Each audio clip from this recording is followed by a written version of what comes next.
Stress Network, known as CINDI, is a network of a couple of hundred non-government and community-based organizations who work together to assist and support children who are affected and infected by HIV and AIDS. One of the services that CINDI provides to its members is resource mobilization. CINDI's funding conduit allows members to join together to put together joint venture programs, which allows them to bid on large funding opportunities. The Maikatela program is one such joint venture. Maikatela means our choice, our future. And the idea is that if you make the right choices in the present, you'll have a better future. The history of the Maikatela program goes back to October 2007, when CINDI members came together to apply for funds from USAID. The funding was granted and the project proceeded for 5 years. Each year the project was extended for a further year. When it reached the 5-year end of project, CINDI then applied for funds for an additional 5 years. There were over 100 NGOs that applied for this funding and only about 8 received funding, and the CINDI Maikatela program was one of those. So the project has been running, this is its 10th year in which it's running, and we are expecting that it will be extended by another 1 year. The second 5 years was directly with USAID. The first 5 years was under an umbrella grant mechanism called PACT SA, and that was a great opportunity for CINDI and its partners to learn and grow and develop so that it was prepared and equipped to get direct funding as a prime partner of USAID. So the current project will take us to the end of December 2018, and after that, if there is any further funding from USAID, the partnership will consider whether or not to apply for that.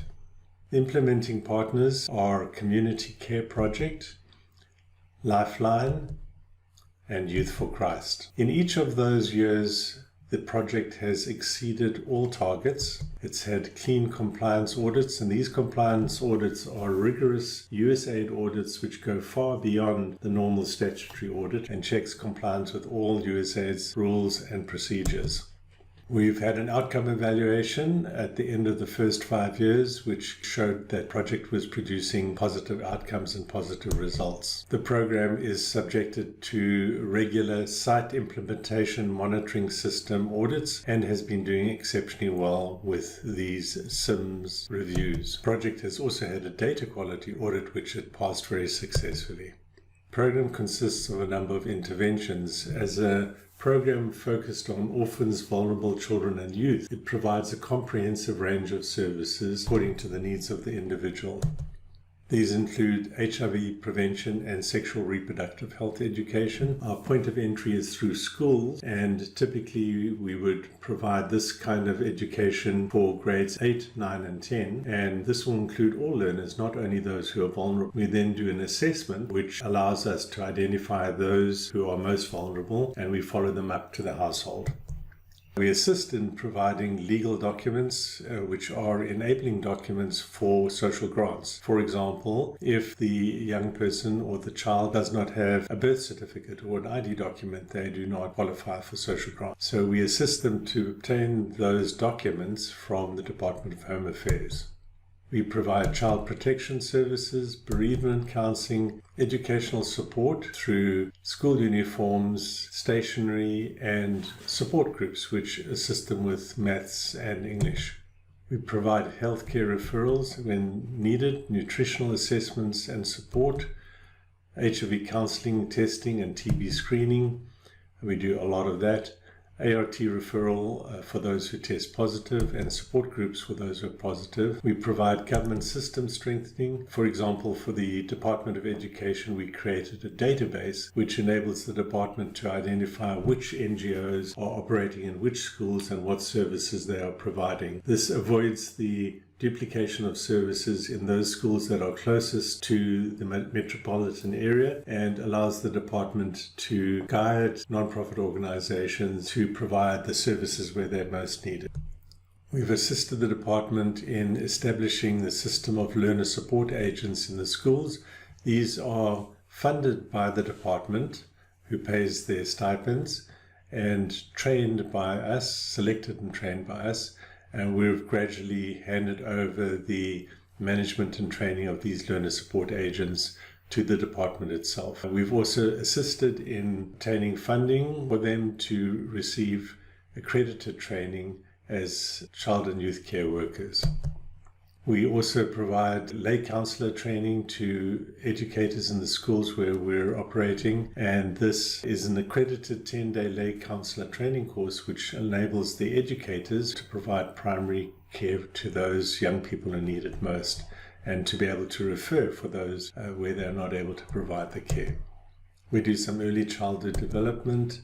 We are one of a small handful of partners who are selected for the DREAMS program. DREAMS is a program focusing on adolescent girls and young women. It aims to make them determined, resilient, empowered, AIDS-free, mentored, and safe.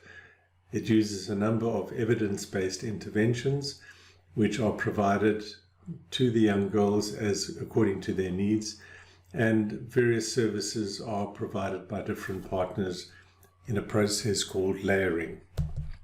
We have a parenting skills program which helps adolescents and caregivers to learn to talk to each other so that the young people are able to express their feelings and their needs and their concerns, and the parents are able to support the young people better. We have a program for youth economic strengthening which includes different modules including financial capability, employability, entrepreneurship, and support for access to tertiary education. Our current work is aimed to reach 20,000 orphans, vulnerable children and youth. This is not the total number that we reach because obviously we're also reaching a lot of young people who do not qualify as vulnerable. So that number is probably double. We also have a focus on adolescent girls and young women for the DREAMS program, and our target this year is 6,000 young women. We are currently operating in 100 schools in the Umgunguluvu district, and we are operating in all 7 sub-districts. Our budget for the current year is 40 million rand, depending on the exchange rate, and the life of the project for the second 5 years is approximately 130 million rand, again depending on the exchange rate, because our award is in dollars.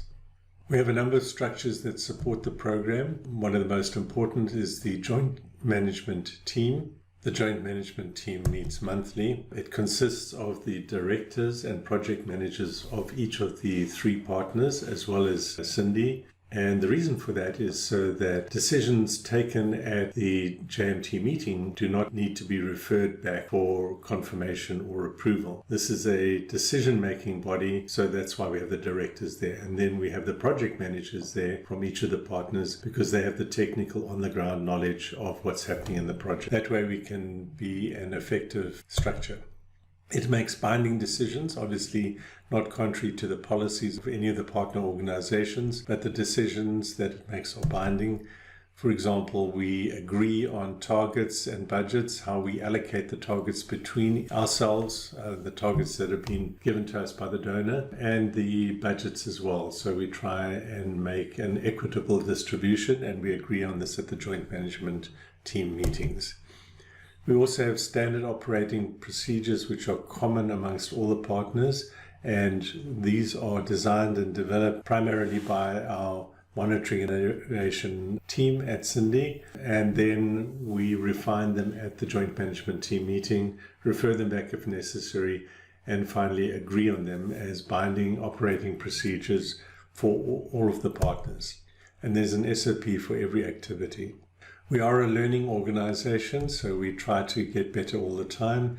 We review the previous month. Each partner reviews their previous month's activities at the JMT and their plans for the next month. We also identify lessons learned. What were the challenges? What went wrong? How did we fix it?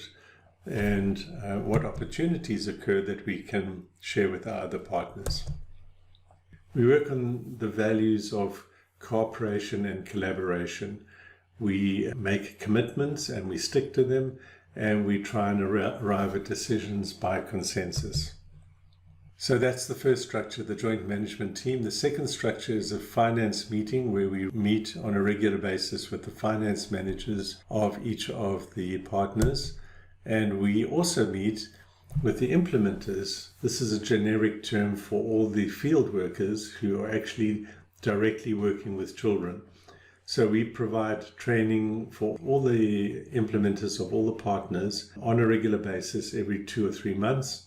And that training consists of the latest standard operating procedures, any monitoring and evaluation tools or forms that they need to be able to know how to fill in and what to do with them. We also then give them feedback so they understand their place in the overall structure and the importance of the work that they do. We give them the opportunity of giving feedback to us directly, unfiltered through the various levels of management. And this is an important mechanism that we have for keeping in touch with the people who are actually doing the work. The people that are doing the work at CINDI are a small team because we're just providing high-level technical support and administration. It consists of 8 people whose work is pretty much 100% allocated to the project, and another 3 who are 90% allocated to the USAID project. Lifeline has 47 people, Community Care Project 87, and Youth for Christ 103. They're divided into a number of different functions. We have 90 facilitators, 4 administrators, 5 finance officers, 15 supervisors, 13 data capturers, 4 M&E officers, 5 project managers, 3 project coordinators, and 3 project directors. CINDI's role is donor quality assurance and high-level technical assistance to the implementing partners. We provide program management, overall program management, which includes coordination of the different partners to make sure we synchronize the work that we do, and also coordination with other NGOs who are providing services which complement and reinforce what we're doing.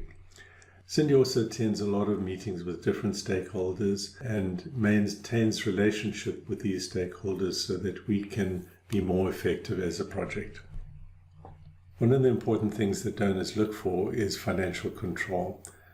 The partners report monthly to CINDI in detail, and the financial records are reviewed to make sure that every expense meets the detailed procurement requirements of USAID, that it's according to budget and has been properly authorized.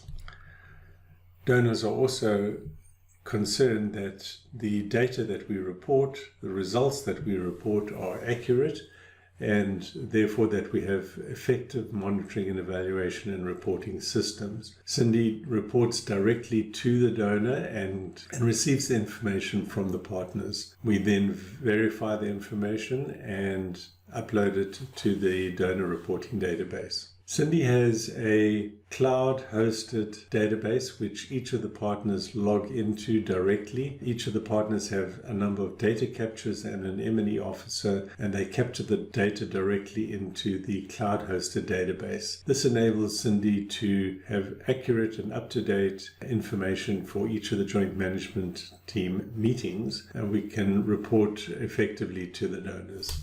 That, in short, is the CINDI Maikatela Orphan, Vulnerable Children and Youth Program.